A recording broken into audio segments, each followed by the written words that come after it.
No, you just enjoy yourself. Welcome, everybody. You two enjoy yourselves. Here we are with Kim Krause Berg. We've just started and it's 1700 hours in Paris. Where are you, Kim? I am in Pennsylvania near a very big park. Now, I'm not far from Philadelphia, about an hour north of Philly. So it's your morning. Yes. I'm terribly, terribly keen and impressed that 11 somebody o'clock. would get Yeah, up in the morning for this. yep, it's still morning. Right, we're going to start off with a special celebration. Anton, first screen is for Anton, and it's his 58th birthday today. I'm terribly happy to be celebrating it with Anton, and he's going to get the birthday song. Happy birthday to you, happy birthday to you, happy birthday, dear Anton, happy birthday to you.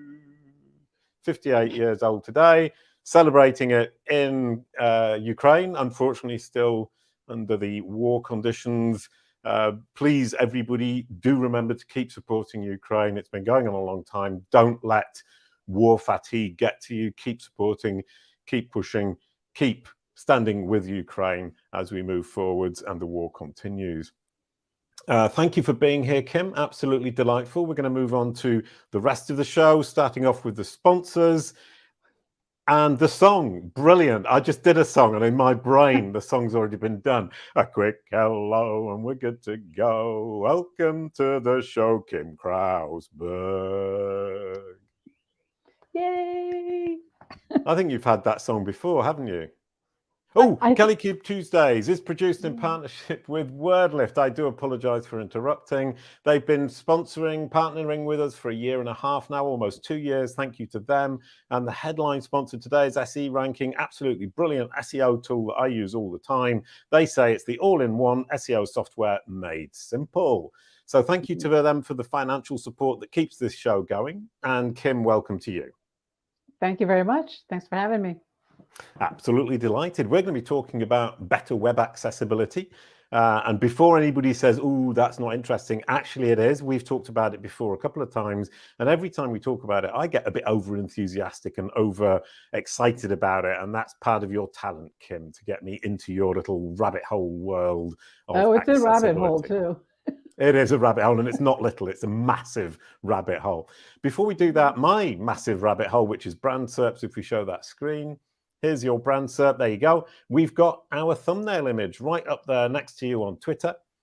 So we have impinged upon your brand SERP, which I'm terribly pleased about every time we manage it. And if we go on to the next one, I looked at the images and the image tabs there with Keynote, Creative Vision, outerwear, whatever that means, digital marketing conference, and Kalicube Tuesdays up there. Google's associating you with very relevant different topics and entities. What do you think about that? Me? That's great. I'm not even doing anything to promote it other than, I'm guessing that your accessibility work is helping with that a great deal, because accessibility is really good for SEO. I mean, Google is blind as a robot, and the accessibility work you're doing is certainly helping with that. And that's why I wanted to highlight that, because Google's getting a great grip on you, as it were. It sounds a bit creepy, but yeah. Yeah, and Twitter's catching on, LinkedIn, Microsoft. I just saw a press release. Edge is going to be able to automatically insert alt text. Yeah. Wow. I have to go back and find that press release. That's brand new. It just came out yesterday. And it's just the Edge browsers. I don't know how they're doing it. I haven't read it yet. But when you have all of these major companies just focusing on the alt text, that metadata in an image, that's huge, especially for SEOs.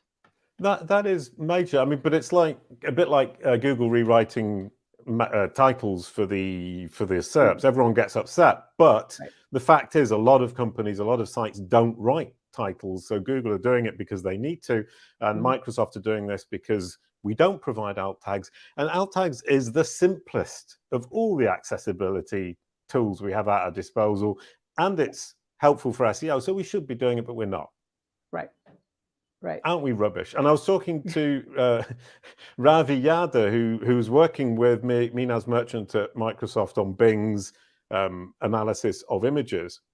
And they tell me that they are incredibly good at recognizing what is in images. So it actually doesn't surprise me that they're going down that route.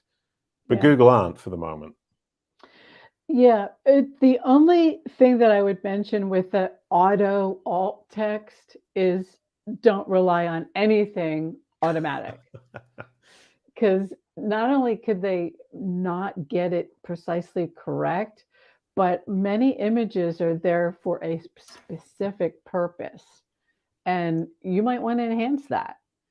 You know, why is this particular picture there? Is it enhancing the content that's nearby? Is it helpful? Does it inspire you to keep on reading? There's all kinds of little things that you can do for the person who's listening to the page, and we don't look at it that way.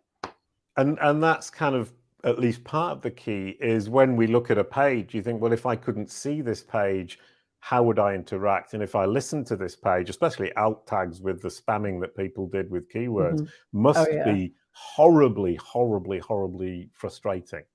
Right. Yeah. Just cleaning up that alone is a huge step forward.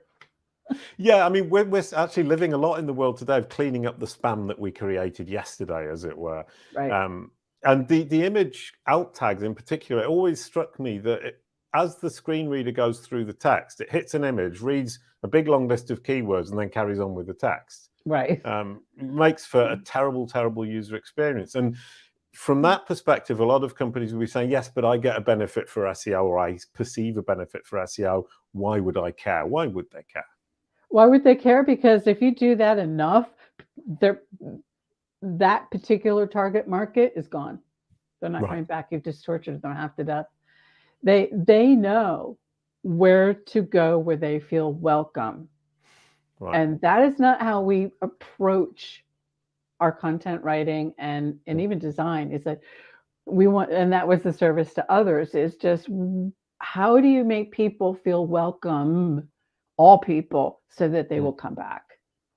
Right, and as you say, all people, and then kind of the hit back to that is saying, well, it's only a small percentage, so I don't need to worry about it. I'm sorry, I'm playing the devil's advocate rather than saying this is what I think. I hear it all the time. Really? Right. Small percentage? Do you have, and we can, okay, here's where we go. Off you go. But I don't have the numbers, but I think offhand about 20% of the entire global population right now has some disability. But we don't see it, we don't hear it, people don't talk about it, they don't share it, they're afraid to in many cases. And there's a lot of things that get in our way, like color blindness. You don't think of that as... Oh, and dyslexia as well. Right, dyslexia, ADD, ADHD, autism. We always think, I'm not blind, I'm not deaf, I don't have to worry about those people. But it encompasses so many. Stress. Try doing anything when you are under stress. Your brain reacts to that. And if you're using a website or an app or something in an emergency, that is, thank you. It's wow. Well, hang on, just sorry, because this is also audio. 1 billion people, 15% of the world's population experience some form of disability. Persons with disabilities, on average, as a group, are more likely to experience adverse socioeconomic outcomes than persons without disability. So it's a massive number of people with a massive disadvantage in today's society, and we can help them. But also, you're saying here, helping them will also help us because they feel welcome on our websites, and that's going to expand our audience. Right. And they know who to refer. Brilliant. And sorry, the list, just come back to the list, is I was actually really interested because I immediately just thought of blind people or people who have real kind of problems with their eyesight. You're also adding in autism, and you're adding in memory, all crumbs. And we're getting a bigger and bigger group of people. I mean, I had cataract operations last year. And I was going plus, and I was up to 150%. And I would be sitting on my own at home with nobody here, being embarrassed that I had to put to 150% to be able to see anything. And I get that idea is, even though I'm on my own, the fact that I hit 150% made me feel embarrassed for myself, and I couldn't go to 160. So I actually started using a screen reader to see what happened, and it's pretty appalling. Yeah. Yeah, I would say most of my time I'm listening to apps and websites. I'm hearing a whole different world. But that your point about magnification, there are some websites that will prevent you from doing that. Really? And that's actually a violation of the WCAG, the Web Content Accessibility Guidelines. That's actually a violation. There's right. Yeah, you're supposed to be able to enhance or magnify a page or the text 200% without the page falling apart, without losing its integrity. Wow. Okay. And there's a lot of legislation around this that either we're not aware of, or we're aware of and we think, well, that's not my priority until we get a court case, I would imagine. Yeah, but these are guidelines. Right. So, yeah. So, and that's where people get confused. There's a difference between conformance and compliance. Oh. And Europe, they're more compliance. They're on it. So is Canada. They're at the point now where they're saying this is what you have to do for your website or your app, or else, and they have, I think they have enforcement, and they're just on it a lot more than America, which is like, if you're federal or state or education, yes, Section 508, you legally have to follow these guidelines. Everybody else, like your mom and pop WordPress website, try to conform to the guidelines as best you can. And that obviously is going to help you with SEO, with marketing, with usability, with the user experience, if you just get used to using the guidelines and the best practices. But there isn't a policeman sitting in the corner going, oh, you made a mistake, I'm going to file a lawsuit. It doesn't work that way. Yeah, I mean, I can see multiple barriers for smaller companies, one of which is understanding what you need to do, what you're supposed to do. Secondly is implementing it in a way that is kind of accessible, because a lot of companies have trouble just putting text on a page, let alone doing anything more adventurous than that. And thirdly, the amount of time I would need to spend to do it is going to be a lot of time for very little business return. What are your three arguments there to kind of counter my own education, my inability to implement, and my fear that I'm going to be spending so much time that I won't be making proper money? Okay, first of all, the information is out there for free. Right. If you want to be certified, like I am, then you invest in taking it up several notches. But the WCAG 2.1 guidelines are all online for free. You just have to know how to read. And they have examples of code. I mean, and then there's it's called WAIM, WAIM. Right. There's different companies, and DEQA, ACTS. I never pronounced it right. DQ University, whatever. There's other websites that take that information, that's the WCAG guidelines, which are awful to read, and they simplify it. And they've created free checklists. I mean, IBM even has a checklist I have somewhere. So and it's all free. Right. And so you just have to kind of invest that time to learn, and then work. So just really quickly, to get a simple checklist, what would be the keyword I would search for in Google? Would it be simple checklist for accessibility guidelines checklist, accessibility checklist, accessibility guidelines? Yeah, there's and also my userisoutthere.com is where I try to link to every cheat that I can think of, because I just had so much information that I was gathering when I was really started to go down the rabbit hole. But so education and training videos, There's videos and YouTube videos, and and that includes like how to make a PDF accessible. There's so much information on YouTube that you just have to invest your time, and that's an investment. Yeah. So the investment of time, once you've learned how to do it, you're saying there are lots of cheats on the website you mentioned that I can't remember the domain name of. Wave. They have a tool, which we don't even want to get into the tool part. That there's a lot of tools that will do things to show you where the errors are, and some will actually show you the code to put in there. That would be the next step. And so, okay, you've got free information, free tools, free example code.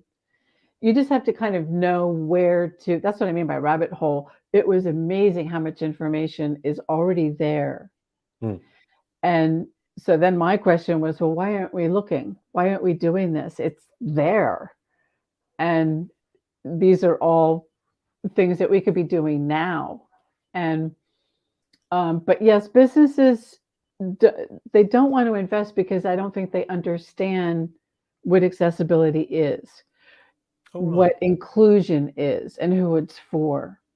And when you get into the software development side and the design side, the UX and the back end, yeah, they have to know more. It does take more training, but these guys are really smart. Like something like a modal. Right. Which is like that pop-up with text inside. Yep. That's invisible. Just to people listening to your webpage, those things they don't hear them. Right. They're not there. Yep. Oh, so completely out of bounds for. And what about the tabs then? That's the same thing, or would the screen reader read through it, or does it just read what's visible on screen? It will read what's visible on the screen until you get a designer or a developer to use something called ARIA, which works with HTML. And those are little commands that say, here's the content, here's how to hear it. It's just an extra layer of telling the screen readers what's there and how to activate a button, that sort of thing. And ARIA has been around for years and years and years. A lot of it is already built in so like WordPress themes, a lot of those things are already built into the accessible themes. You have to search for them. Right, yeah, because we were discussing just before, I bought Cadence, which I actually really love, and it's a bonkers theme with gazillions of things you can do. But when I ran it through Lighthouse, it got 100% for accessibility, and I honestly thought, jolly good, job done. I'm at peace with the world, and Kim won't be able to get annoyed with me. But apparently, I'm not at peace with the world at all. Nah, Lighthouse is about 20-25%. It'll catch stuff. And it also has to, every time it says update, because the WCAG guidelines are updating this summer to 2.2, and they're adding more guidelines for mobile devices, which, we all want to be mobile friendly. And something as simple as like a tap target, touch target, things that you hit with your mobile device, they have to be a little bit bigger. Right. And is it fair to say, or I mean, this is an idea and I might be totally wrong, but people who have some kind of sight impairment, would they tend to be more on mobile or more on desktop? My understanding is they're moving to mobile because the assistive tech is there. Right, because I was reading The Guardian and there's a thing where it just reads the screen to me all the time, which is really good when I'm not really paying attention to what I'm doing or I'm driving or whatever, and I can just listen to it. And I actually quite enjoyed it. And from that perspective, it did seem to me that on mobile, it was much easier to get that stuff going. Yeah, they imagine how mobile. See, this is the beauty of accessibility and thinking outside the box. If you were developing something that somebody takes with them, something like a credit card or a debit card, or where they go to the ATM or something like that, you want to make it so that everybody can use it, whether they can see or not. And oh my goodness, boy, does that ever open up all sorts. Like MasterCard came up with a card that has notches in it, so that you can tell through, touching it, whether you're holding a debit card or a credit card or whatever. Right. That's huge. So there's so many opportunities just in how we think about people using anything, and how it's turning, we can voice activate our house. My whole house is networked now. But yes, accessibility just is used by more and more people, and the beauty of it is that we are helping them be more mobile and more independent. Right. Now, moving away from kind of the idea of helping people, which is delightful and wonderful, but we're all kind of selfish, egotistical, and we say, well, what benefit does this bring me as a business? And there are benefits, and that was kind of the title of this discussion. SEO, number one, we can start with that and then move on to financial benefits. So SEO, what are the benefits, really simply put, that I can get relatively quickly by improving the accessibility of my website? Shopping cart. Everybody complains about shopping carts. And if you make each step in that process accessible, then obviously your profits are going to go up. If they can't, if somebody using a mobile device, and maybe they have assistive tech, here's a good example. If they can only hold the mobile device vertically, if it prevents them from moving it horizontally, but they still want to order something from your website, that's a barrier. They leave. You've just lost that customer. Right. So, the checkout process, obviously, accessibility will allow people to go through that checkout process. And coming back a step, we were talking about transcripts, and we were talking about this show. And I've said I do transcripts when I can actually get somebody to correct them, because I don't really see that doing an automatic transcript and putting it on a page, I find them unreadable personally, and I hadn't thought beyond that. Because I think if I do a transcript, I want to have it corrected so it's actually readable as a piece of text, that a readable content. And are you saying that I should just push it out even if it's not perfect? I would. You want perfect if you can. Right. Thank you. Like it's easy to rely on like YouTube and do like the automatic, and it will pick up the time and what was said. You hope.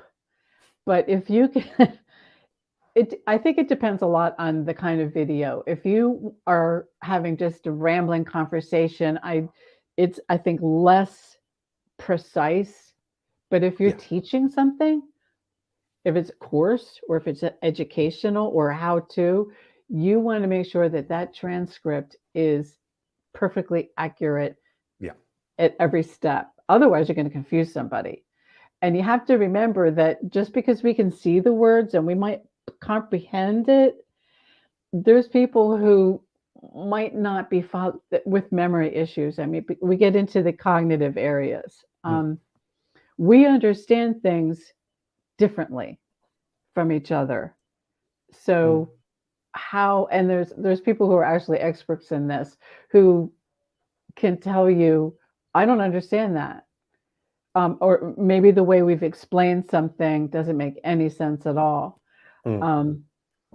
So yeah, transcript, at least get something out there. Right. No, fine. This kind of conversation is, for example, if I go to an automatic transcript tool such as Descript, which is the one we use, I find it's actually very accurate. It gets it 95% perhaps. That's good. And it is really good. But what it doesn't do is correct all the stupid repetitions we have and the hesitancy and the ers and the ums. And so you kind of remove some of those, but the reading of the text doesn't make sense. And then I look at YouTube and I think it's so rubbish, honestly, the subtitles of this particular show. I try to do them, but I also try to get the person who's doing it, Christine and Maria, to correct what's written down so that what's written down underneath what I'm saying actually makes sense. Right. And it's not easy. No, it's a tough job, isn't it? Right. Yeah, it is. The ones that I did that I paid for, I put the transcript in the body of the video. Right. Because with YouTube, it is a search engine, so you've got that content there. But there's a lot of times where I don't have time to listen or watch, but I'm a speed reader. So if that's in there in the body, I can like zoom right through and read what I want to read real fast. So we all learn differently. That's the other thing. I mean, my frustration with videos without transcripts is Control F. My immediate reaction is Control F. I'm looking for something, and on videos, I find that insanely frustrating. That I want a particular part of the video and I can't find it. I remember it was in there somewhere, and the transcript would allow me to immediately see where it was. So I've just told myself I should be doing the transcript. Whoops. Right. Yeah. Oh, I've just dug my own hole. How terrible. You are not alone. Trust me. It's a very common problem. Yeah, I mean, and the subtitles, I mean, looking at YouTube once again, you see what YouTube is doing with the subtitles, that it's auto-generating, and it's misunderstanding a great deal. If you provide the subtitles that you've corrected, you know that YouTube and then Google, by extension, will understand what's actually in the video. Right. And that's immediately a big SEO boost. I mean, video is the, what would you call it? It's flavor of the month in SEO at the moment. So creating video content, doing the subtitles, creating a transcript, perhaps rewriting the transcript slightly to make it into something more readable. Great SEO technique. Yes. Yeah. And don't forget to, you can add reasons to listen as well within that content. Like I'm always thinking, okay, this is getting really boring. What can I put in here that to hold interest? I don't even know. I guess you can't really add to transcripts, but my mind begins to go like yours, like, oh, wait, I have another idea. Like I was thinking, okay, if it's something really long, say, okay, if you want to read the whole thing enhanced for screen readers, click this link and go here. Because with screen readers, they have something called the rotor, which goes through the content and helps them figure out where specific, like that's why the H1 tags are helpful. Right. Right. So if you put like your top keywords or something topical in an H1, H2, usually just one, the rotor will tell them audio wise where that content is, and they can skip, they can move forward, they can go up and down just very quickly. I mean, with a screen reader, it's really fast. So it's like a chapterization. I've got a plugin for WordPress that chapterizes using H1s and H2s and H3s for the jump links. Yes. But kind of that idea is immediately incredibly helpful to a screen reader. So the very basic, actually beyond alt tags, even simpler than alt tags, is using your H1s and H2s properly. Oh, yeah. And make sure that they're in the right order. Yeah. It's in the right order. Oh, that's a killer, isn't it? Yes. Yeah. It's because that'll break the guideline or the, and I know that I've had, arguments sometimes, oh, we can't have more than one H1. The best practice is one H1 per page, and it's usually the page title. Everything after that is your layered H2, H3, whatever. There's exceptions to the rule, but usually not.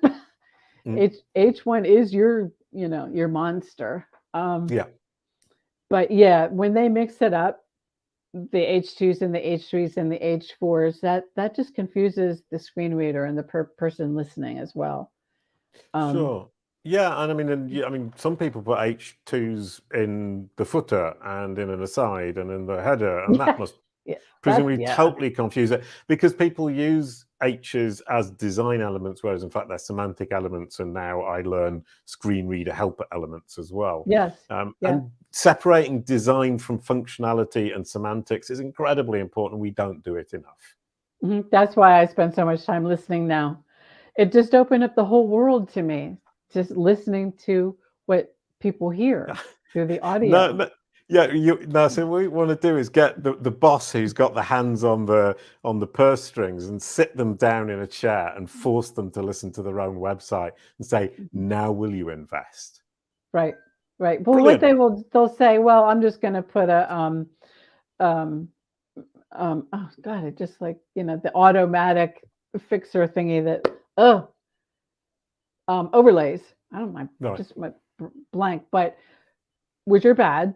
But a lot of companies wanted to put like some automated fix into their website. And just to point out that takes away the independence of the person with a disability, because they already have their settings. They already know how to make things go. And overlays override their settings and immediately remove their independence. And that's discrimination, which is why I'm like, no overlays. Right. Okay. So that was an absolutely brilliant discussion. I've learned absolutely boatloads. And at the end of the day, you have to do it, and you have to do it properly. And quick fixes like overlays aren't an option because they don't actually help the people who need the help. Right. Thank you so much, Kim. That was absolutely brilliant. Delightful. Thank you everyone for watching. Now we're going to pass on to next week, and next week we've got Limor coming on to speak about how to beat keyword cannibalization. She's from SimilarWeb. That's sponsored by Digital Olympus and WordLift. That's going to be absolutely brilliant. I know Limor knows her stuff, and I know a few people from SimilarWeb, and it's astonishing, interesting. They've got boatloads of data, and I'm really looking forward. Please, Kim, could you pass the baton? There we go. Nope. So that way. Yay. No, we have to practice this. Anyway, I'm passing the baton to Limor. Have a lot of fun. Brilliant. Wonderful. Thank you so much, Kim. That was absolutely brilliant. Thank you, everyone. Happy birthday to Anton. And we'll see you next week for next week's show. I'm off to Brighton SEO for a few days, and I'm going to give you the song because it's my bad memory day today. A quick goodbye to end the show. Thank you, Kim. Thanks, Frederic Box. Thank you.